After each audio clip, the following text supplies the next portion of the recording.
So, anyone knows the story behind Eid? Why do we celebrate Eid? What is the significance? God चाहते हैं कि हम लोग दूसरों की problems को समझें, right? इतनी स्कॉचिंग हीट होती है, इतनी तेज हीट होती है, उसमें क्या गॉड चाहते हैं कि हम इतनी हीट में बिना खाए बिना पिए हम दूसरों की प्रॉब्लम्स को समझें। जिनको कभी फूड नहीं मिल पाता है, जिनको कभी वाटर नहीं मिल पाता है, तो वो कैसे रहते हैं, okay?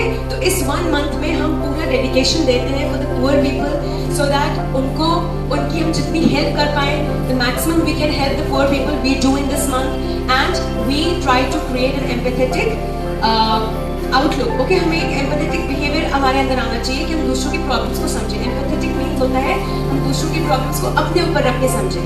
We distribute food to the people and we go to the mosque to offer prayers and we do a lot many things for the poor people as well. And in this whole month of Ramadan, we all help as much as we can of the poor. ठीक है, हम poor people की help करते हैं। Clear? Why do we celebrate Eid? And yes, and जैसे हमारे months होते हैं, इसी तरह से Islamic months होते हैं। There are many Islamic months, and then one of the months is Ramzan. Islamic months में एक month होता है रमजान का, okay? Islamic month में से एक month होता है रमजान का, जिसमें हम 1 month की fasting करते हैं, which we fast for 1 month, okay? And there are 5 pillars. The different names of the 5 pillars.